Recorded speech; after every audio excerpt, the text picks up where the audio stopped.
सोचो तुम किसी बड़ी शादी की तकरीब में हो। वहां तुम्हें पता चलता है कि एक बहुत बड़ा बिजनेसमैन भी मौजूद है।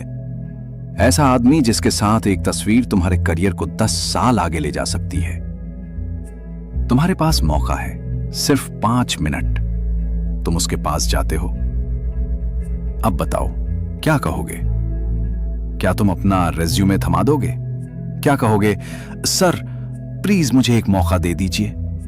या फिर कहोगे, सर मैं आपका बहुत बड़ा फैन हूं? अगर तुमने उनमें से कुछ भी सोचा तो मुबारक हो, तुम पहले ही हार चुके हो। तुमने वही किया जो हुजूम करता है। तुमने उसे मुतासिर नहीं किया, तुमने उसे परेशान किया। ताकतवर लोग फैन जमा नहीं करते, वो ऐसे लोग ढूंढते हैं जो उनके लिए असासा हों। आज हम यही बदलने आए हैं। एक कड़वा सच जो स्कूल में कोई नहीं बताता। जब कोई ताकतवर इंसान तुमसे मिलता है, चाहे वो सीईओ हो या इन्वेस्टर, वो तुम्हें पहले 2 मिनट में ही दरजा बंद कर देता है। इसके लिए लोग सिर्फ 2 किस्म के होते हैं, काम के या बेकार। इस बात को समझने के लिए 1850 की एक सच्ची कहानी सुनो। एंड्रयू कार्नेगी अरबपति बनने से पहले वो एक गरीब लड़का था जो टेलीग्राफ ऑफिस में काम करता था। उसने देखा कि उसका बॉस, जो एक बड़ा रेलवे अफसर था, हमेशा जल्दी में और जहनी दबाव में रहता था। कार्नेगी ने ना तरक्की मांगी न शिकायत की। उसने रातों को रुककर वो खुफिया टेलीग्राफ कोड सीख लिए जो सिर्फ बड़े अफसरान को आते थे। एक दिन बॉस मौजूद नहीं था और एक हंगामी पैगाम आ गया। कार्नेगी ने इजाजत का इंतजार नहीं किया, उसने खुद फैसला किया और मसला हल कर दिया। जब बॉस वापस आया, उसने कार्नेगी में एक फैन नहीं देखा, उसने एक असासा देखा।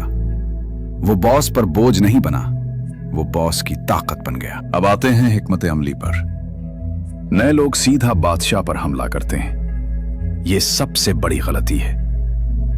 उसूल नंबर 9, ऊपर नहीं पहलू में इत्तेहाद बनाओ।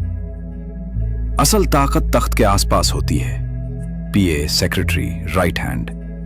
अगर तुम असिस्टेंट को इज्जत दो और उनका काम आसान बना दो, तो वही तुम्हारा नाम बॉस के कान में डालेंगे और वो सिफारिश तुम्हारे रिज्यूमे से कहीं ज्यादा ताकतवर होती है। और जब तुम कमरे में दाखिल हो, उसूल नंबर 3, इनकी दुनिया का अक्स बनो।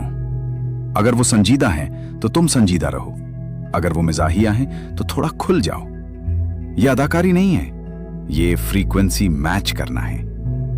जब तुम इनकी जबान बोलते हो तो वो तुम्हें बाहर वाला नहीं, अपना समझने लगते हैं। अगर तुम उनकी तवज्जो चाहते हो तो अपनी जरूरत मत दिखाओ, उनके लिए हल बनो।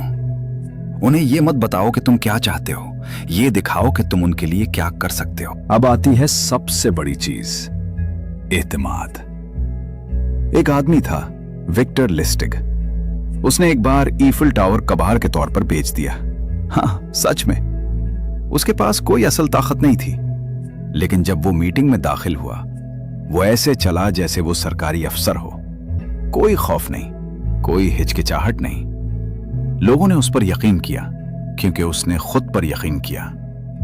सबक ये है, ऐसे चलो जैसे तुम्हारा वहां होना फितरी है। अगर तुम इजाजत का इंतजार करोगे, लोग तुम्हें कमजोर समझेंगे।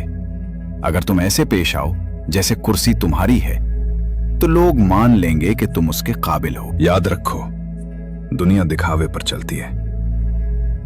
हमें सिखाया जाता है कि आजिज रहो, सर झुकाकर काम करो। लेकिन असल दुनिया में अगर तुम नजर नहीं आते तो तुम गैर मुताल्लिक हो। ताकतवर लोगों के पास भिखारी बनकर मत जाओ, उनके पास जाओ एक जवाब बनकर। याद रखने के 3 उसूल। अपनी जरूरत मत दिखाओ, अपनी कदर दिखाओ। उनकी चमक से ज्यादा मत चमको, उन्हें और बड़ा दिखाओ। और सबसे अहम, मांगना छोड़ो और ताउन करना शुरू करो।